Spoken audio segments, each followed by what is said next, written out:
Bonsoir à tous et à tous, bonsoir à tous les suiveurs et à tous les inconditionnels de Grégoire Omnisport. Tout ce qu'il faut savoir sur les adversaires des Lions du Sénégal. Demain, au Stade de Thiès, les Mourabitoun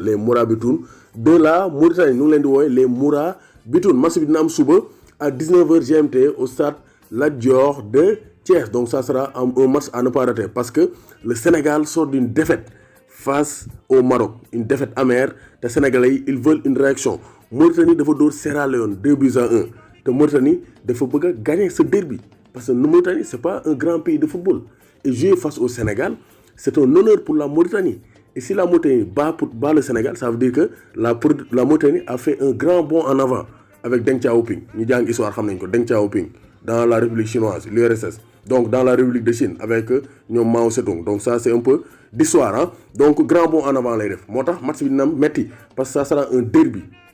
parce que Mauritanie et Sénégal donc c'est presque le même pays donc on est frontalier donc Mauritanie dafa dóor Sierra Leone le 9 octobre Sénégal ñu dóor ko donc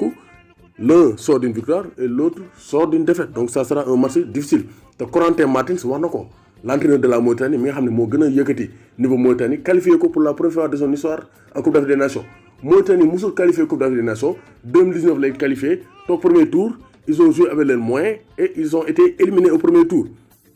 Donc Martins nee na ñëwuñu pour nekk le souffle-douleur pour nekk exutoire au Sénégal on veut battre le Sénégal on est venu pour battre le Sénégal parce que xam ne actuellement le Sénégal n'a pas une très grande confiance surtout sans Sadio Mané mais ne Sadio Mané Koulibaly moo na ñëw pour match bi gën a neex on va voir l'équipe de la Mauritanie dafa dóor Sierra Leone avec des buts de Niass et de Tanji donc damay di limal équipe Mauritanie bi joué face à la Sierra Leone donc Mauritanie il joue avec un 4-4-2 mais Mauritanie c'est une équipe sénégalaise kan mooy góol bi Diop mooy góolu Diop Djiba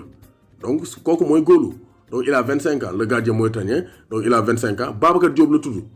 donc mooy góolu Mauritanie ak central bi am nañ fa donc Ba ak Diaw donc ça veut dire que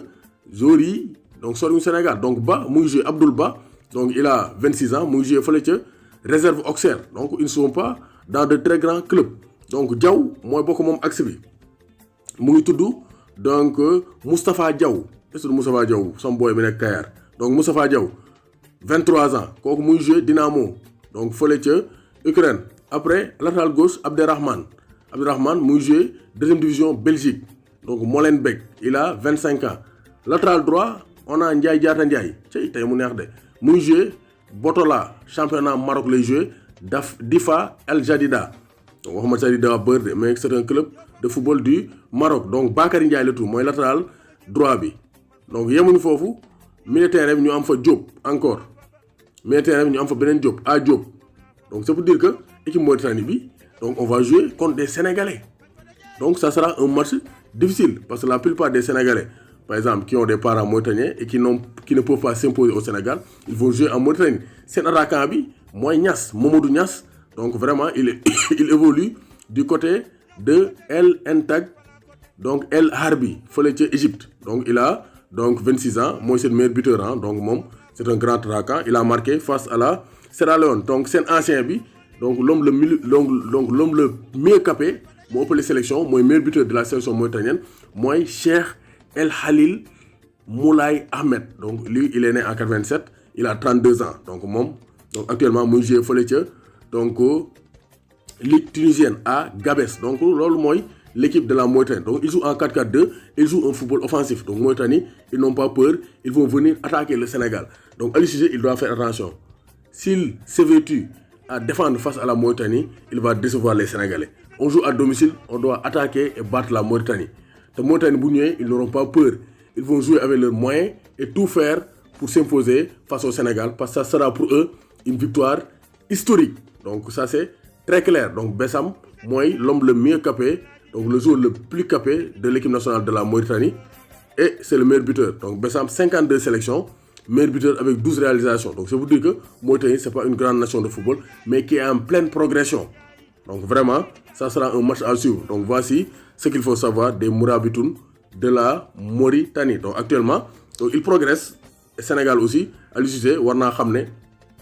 donc Corentin Martins il va pas faire le voyage pour rien donc le Sénégal devra réagir pour redonner espoir et Aliou Cissé aussi il doit se faire respecter à domicile on est battu par le Maroc mais quand même le Sénégal reste le Sénégal On est première nation africaine, d'après le classement de la FIFA. Donc on doit le démontrer demain face à la Mauritanie. En tout cas, Mauritanie, ils ne viennent pas en touriste. Ils veulent faire une très grosse performance et battre le Sénégal. Sénégal-Mauritanie, que le meilleur gagne. Donc, Gaïne Ndiaye, warul tiit, warul ragal. Mais man Grégoire, maa ngi ñaan Sénégal dóor Mauritanie score bu takko.